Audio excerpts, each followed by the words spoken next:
नमस्कार, स्वागत आप सभी का इंडिया न्यूज हरियाणा में और साथ में हूं आपकी कीर्ति कंसल। बुलेटिन का आगाज एक बड़ी खबर के साथ कर रहे हैं। 3 कृषि कानूनों के खिलाफ कांग्रेस का मार्च। राहुल गांधी के नेतृत्व में यह मार्च निकाला जा रहा है।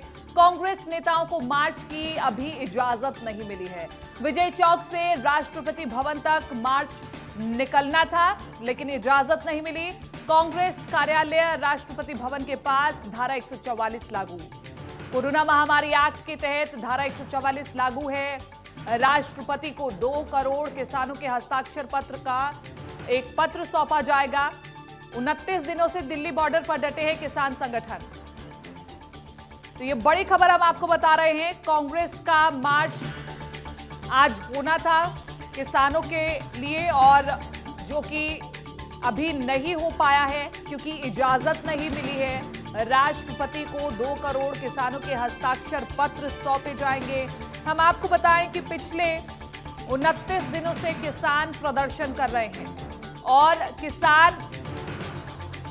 किसानों को लगातार समर्थन भी मिल रहा है, विपक्ष का समर्थन मिल रहा है और विपक्ष में मुख्य पार्टी कांग्रेस लगातार किसानों के लिए आवाज उठा रही है। वहीं सरकार ये कह रही है कि कांग्रेस किसानों के कंधे पर बंदूक रख करके चला रही है, उन्हें भ्रमित कर रही है, अपनी राजनीति चमका रही है। लेकिन आज राहुल गांधी ने फैसला लिया था कि वो मार्च करेंगे और उसके बाद 2 करोड़ लोगों का हस्ताक्षर राष्ट्रपति को सौंपेंगे। आप चर्चा में शामिल नहीं होने, आप चर्चा करने की बात करते हैं, लेकिन बिल पारित करने का पहले आप क्यों आपने चर्चा नहीं किया था? You should have taken the format into account before the passing of the legislation, before the introduction of the. तो आज हमारे नेतृत्व जो कहेंगे हम वो करेंगे। हमें राहुल जी की राष्ट्रीय रैली की बहुत बड़ी आशा हुई थी। बंगाल में भी हम लोग अपने ढंग से आज भी कर रहे हैं। राहुल जी की ट्रैक्टर रैली की बहुत बड़ा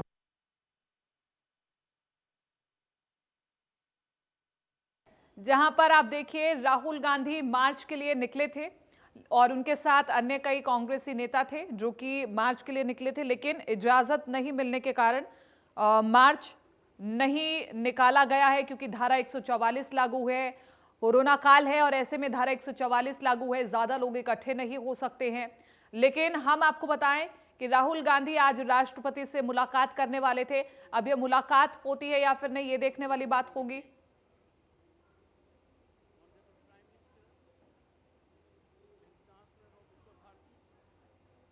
रुक कर रहे हैं एक और बड़ी खबर की और बड़ी और अहम जानकारी हम आपको देते हैं। राहुल गांधी ने ट्वीट कर सरकार को एक बार फिर से घेरा है। किसान आंदोलन को लेकर के सरकार पर निशाना साधा गया है। ये किसानों का सत्याग्रह है। इस सत्याग्रह में सबको अन्नदाता का साथ देना होगा। भारत को बचाने के लिए किसान आंदोलन कर रहे हैं और इस आंदोलन में सभी को साथ देना होगा, अपना सहयोग करना होगा। ये राहुल गांधी की ओर से ट्वीट किया गया है, जिसकी तस्वीर भी हम आपको दिखा रहे हैं।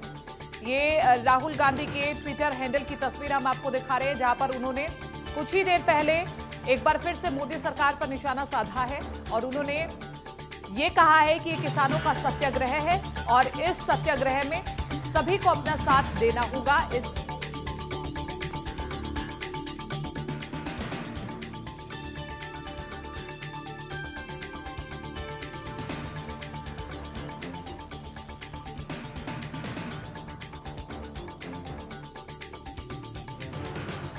तो किसान आंदोलन को लेकर के सरकार पर निशाना साधा गया है। ये किसानों का सत्याग्रह है, राहुल गांधी ने कहा है। ट्विटर की तस्वीर, ट्विटर हैंडल की तस्वीर हम आपको दिखा रहे हैं जो कुछ देर पहले ट्वीट किया गया है। चलिए अब आपको एक एक करके हम बयान सुनाते हैं हरियाणा कांग्रेस के नेताओं के, जो कि इस मार्च में शामिल होने के लिए पहुंचे हैं Delhi. Since day one taken a stand that these laws are anti-farmer. We raised it earlier, we are raising it, he has been raising it consistently.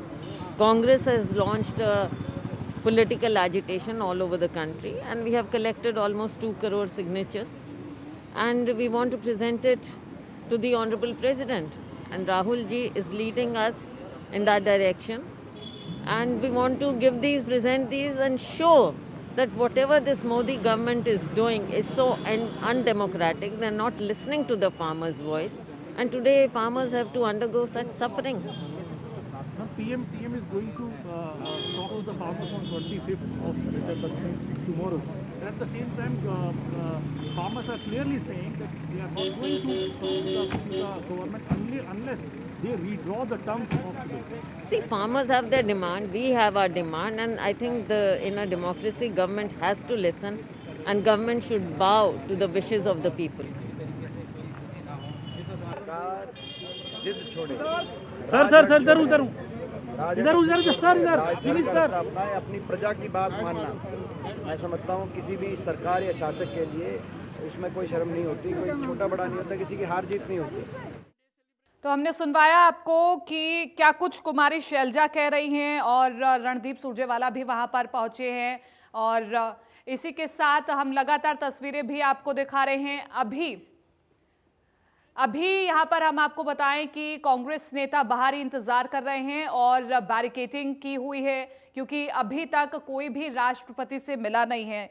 ये देखना होगा कि राष्ट्रपति से आखिरकार मिलता कौन है और किसको इजाजत मिलती है राष्ट्रपति से मिलने के लिए। दीपेंद्र हुड्डा भी पहुंचे हैं यहाँ पर, और इसी के साथ हम आपको बताएं कि कुमारी शैलजा भी इस मार्च में शामिल होने के लिए वहां पहुंची हैं।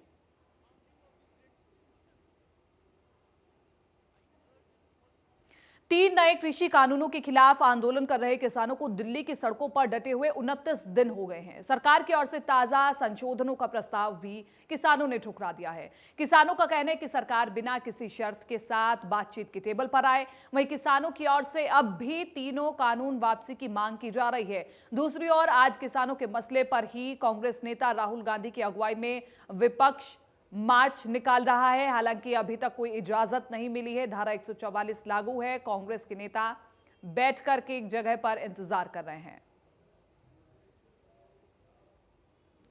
तस्वीरें हम आपको इस वक्त किसान आंदोलन के दिखा रहे हैं। आप देखिए कि कितनी संख्या में किसान इकट्ठा हुए हैं, और यहां पर हम आपको बताएं कि पूरी तैयारी के साथ किसान आए हैं। ज्यादातर किसान पंजाब के दिखाई देते हैं।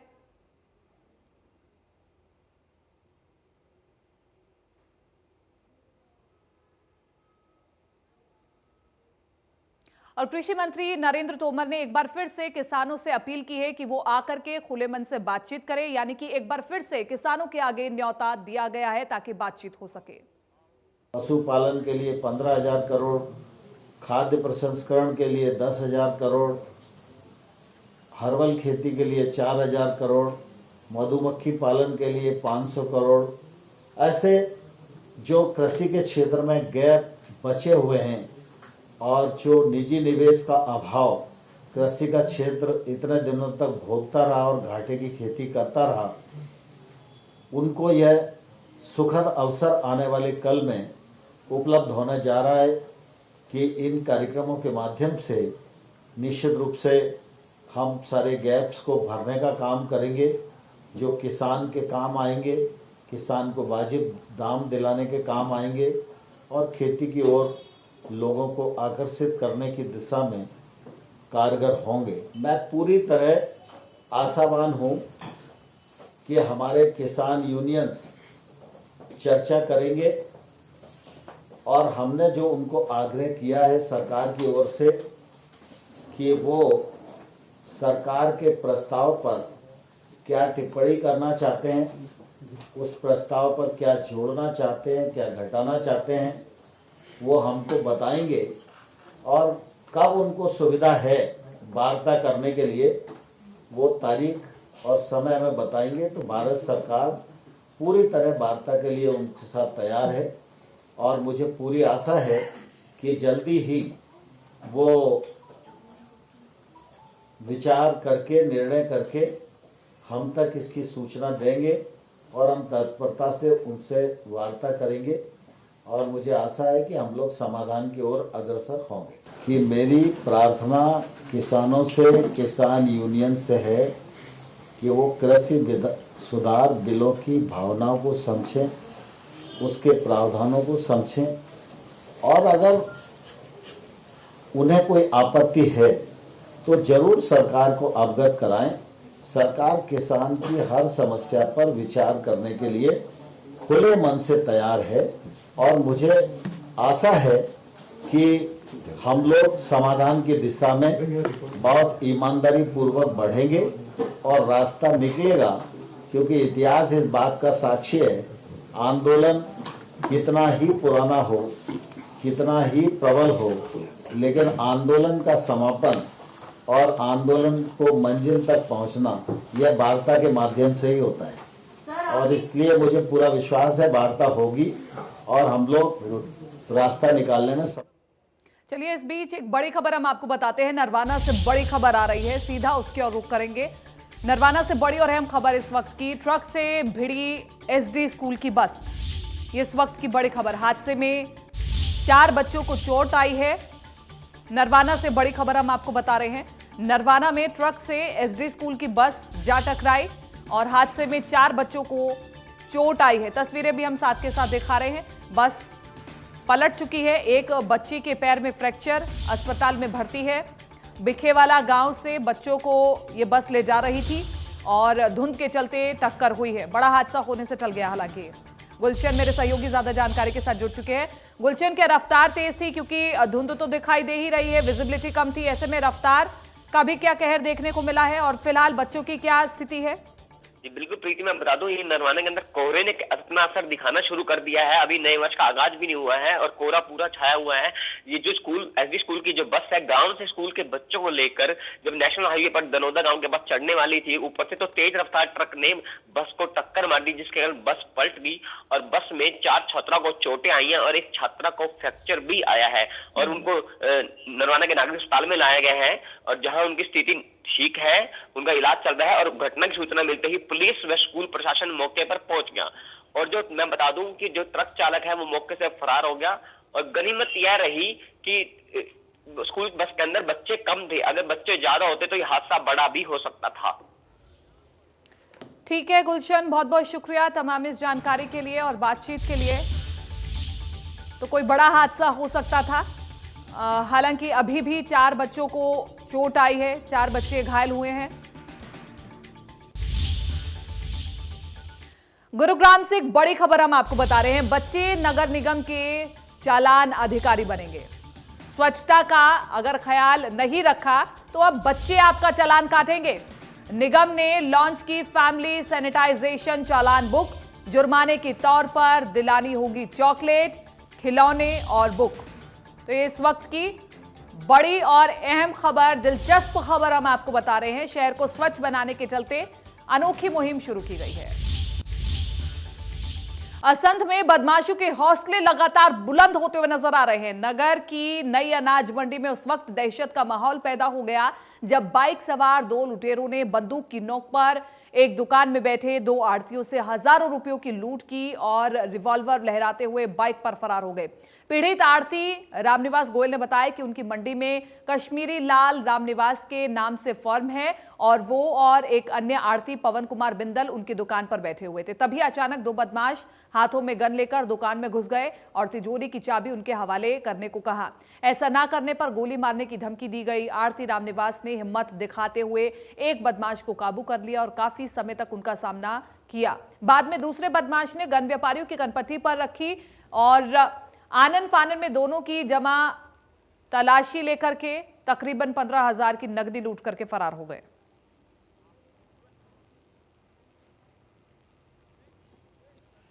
आज जो मंडी के 2 आदमी बैठे थे, आप सब बातचीत कर रहे थे, इतने में 2 आदमी आया रिवॉल्वर की नोक पर बोले जो कुछ है रख दो यहाँ। अच्छा हमने जो कुछ जेब में था रख दिया। रेक का फिर कहा अलमारी की चाबी दो, इसकी दो, वे दो, ये दूसरे गल्ले गुल्ले क्रेड का इधर आया। एक आदमी तो जोरी की चाबी का धक्का करने लग गया, एक आदमी वो मैंने काबू कर लिया। दोनों रिवॉल्वर दूसरे आदमी पर वो दिखा कर बोल मैं चलाऊं। दूसरे आदमी ने सामने करके छुटवा गए। 15,000 रुपये थे, दोनों पता लेकर अपना बैठ गए।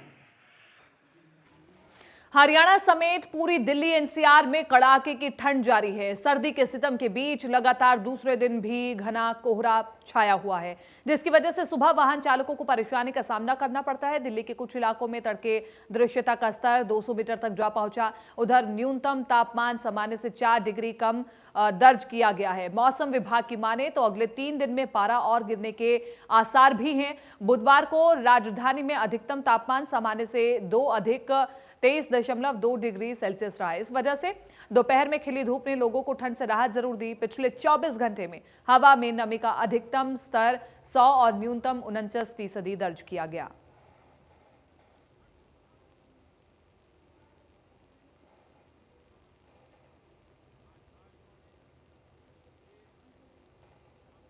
तस्वीरें हम आपको दिखा रहे हैं। चलिए भिवानी की तस्वीरें अब आपको दिखाते हैं कि वहां पर ठंड का कितना असर पड़ रहा है। जायजा लिया मेरे सहयोगी रवि जांगड़ा ने। दिसंबर बीतने के कगार पर है और ठंड ने अपना रौद्र रूप दिखाना शुरू भी कर दिया है। देख पाएंगे यहाँ कुछ युवा हैं, कुछ किसान भी हैं जो कि यहाँ पर अलाव सेक रहे हैं। उनसे बात करेंगे कितनी ठंड है। अगर ठंड की बात करें तो ठंड तो जी ज़्यादा ही है। नुकसान क्या है ठंड से? नुकसान ठंड से सरसों में नुकसान है और तो कोई नुकसान नहीं है जी। क्या क्या नुकसान होगा सरसों में? नुकसान ये है कि ठंड ज़्यादा लगेगी सरसों को, क्योंकि सरसों नाजुक होती है इसलिए। और अगर कोहरा पड़ता है, धुंध पड़ती है तो बेटर है गेहूँ के लिए। सरसों के लिए तो ज़्यादा ठंड भी ठीक नहीं है और पानी है नहीं। अब कितनी ठंड शुरू होगी? अब तो ठंड ठीक है जी, नॉर्मली है, ज़्यादा तो नहीं है लेकिन ठीक है फसल के लिए तो अभी तक तो। आम आदमी के लिए तो नुकसानदायक होगी। हाँ, आम आदमी के लिए तो नुकसानदायक ही है। तो ये यूथ जो है यहाँ पर जो है आप देख पाएंगे किस तरह से अलाव सेकते नजर आ रहे हैं। आप बताएं कितनी ठंड लग रही है आपको? ठंड तो बहुत है जी। तो फसलों के लिए तो फायदा होगा इस ठंड का? गेहूँ के लिए फायदा, सरसों के लिए तो फायदा नहीं है। और बारिश आती है अगर तो बारिश से कितना असर पड़ेगा? बारिश से तो जी पड़ेगा असर, बहुत बढ़िया काम होगा बारिश से। चलिए ये यूथ जो है यहाँ पर ना के अलाव ताप रहे हैं बल्कि खेतों में जो है ये लोग आए थे यहाँ पर। तो धुंध की वजह से आज थोड़ा कोहरा ज़रूर देखा जा रहा है। मेरे पीछे की तस्वीरें आप देख पाएंगे किस तरह से कोहरा आज जो है देखा जा रहा है। हालांकि धूप निकली है लेकिन इसके बावजूद ना तो ठंड कम होने का नाम ले रही है बल्कि साथ ही साथ जो है कोहरा बढ़ता भी देखा जा रहा है। हालांकि अगर मौसम वैज्ञानिकों की, कृषि वैज्ञानिकों की बात करें तो उनका साफ तौर पर कहना है कि आने वाले 2-3 दिन में पाला जमेगा। लेकिन अगर भूमिपुत्रों की बात करें, किसानों से हमने बात की थी, युवाओं से बात की थी, तो इनका भी सीधे तौर पर कहना है कि गेहूँ व सरसों की फसल के लिए कोहरा तो लाभदायक है लेकिन अगर पाला जमता है तो सरसों की फसल पर नुकसान कर सकता है। इसके अलावा जब बारिश आएगी पश्चिमी विक्षोभ का असर भी देखने को मिलेगा और जब बारिश आएगी तो बारिश से निश्चित तौर पर जो फसलों की बीमारियां हैं, खासतौर पर सरसों की फसल पर जो बीमारियां आती हैं वो भी दूर होंगी। इसके अलावा अगर बात करें मौसम वैज्ञानिकों का ये भी तर्क है कि जिस तरह से लगातार ठंड बढ़ रही है तो उसके बाद कहीं ना कहीं बीमारियां भी बढ़ सकती हैं। आम व ख़ास लोगों की बात करें, बुज़ुर्गों की बात करें या फिर बच्चों की बात करें, उनमें बीमारियां और बढ़ने का अंदेशा है।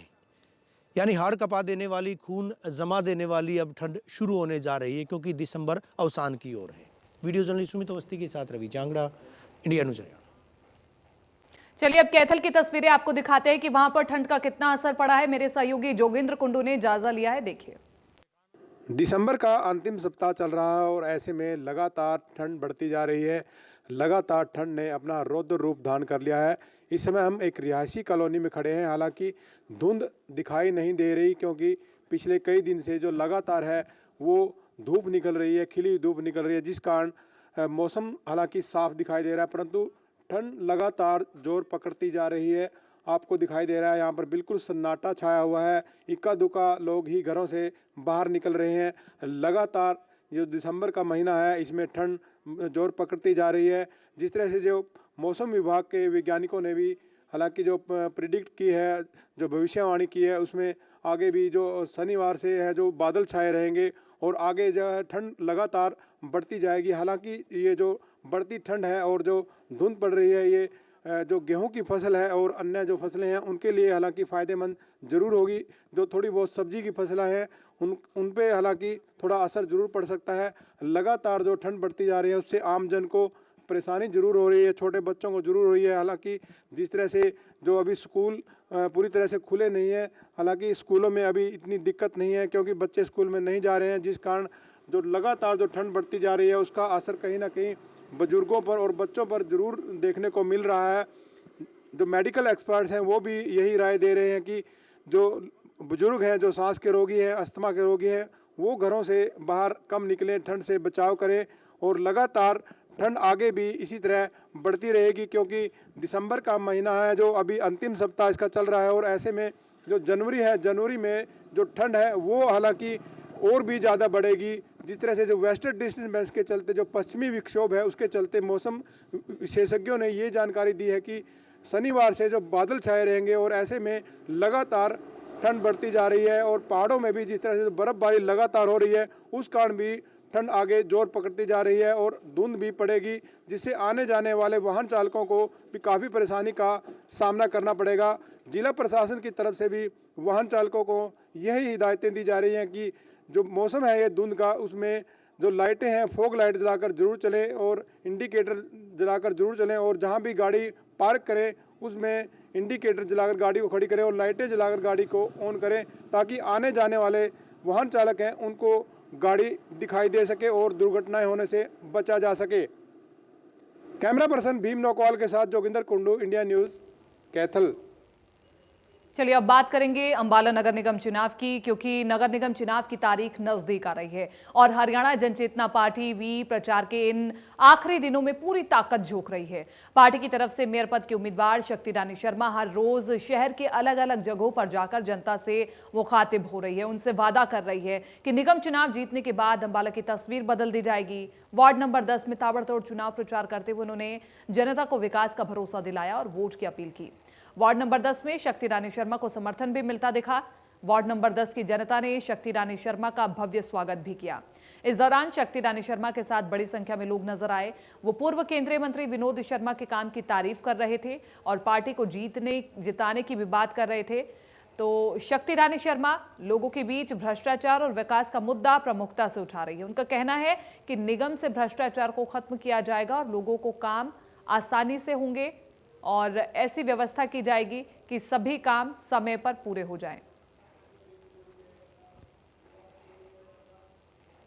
शक्ति रानी शर्मा को अंबाला का मेयर बनाने के लिए उनके बेटे कार्तिकेय शर्मा भी लगातार चुनाव प्रचार में जुटे हुए हैं। वो भी हर रोज अंबाला की जनता से मुलाकात कर रहे हैं और शक्ति रानी शर्मा के लिए वोट की अपील कर रहे हैं। इस बीच सुबह के वक्त कार्तिकेय शर्मा जैन मंदिर पहुंचे और आशीर्वाद लेने के बाद ही चुनाव प्रचार की शुरुआत की।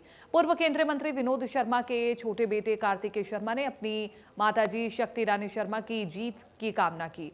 आपको बताएं कि कार्तिकेय शर्मा हर रोज लोगों के बीच पहुंचकर पब्लिक मीटिंग कर रहे हैं, जनता की समस्याओं को उठा रहे हैं और उसके समाधान का भरोसा दिला रहे हैं। कार्तिकेय शर्मा भी आईएमटी का मुद्दा लोगों के बीच रख रहे हैं और शक्ति रानी शर्मा को वोट देने की अपील कर रहे हैं। फिलहाल बुलेटिन में मेरे साथ इतना ही, लेकिन आप बने रहिए इंडिया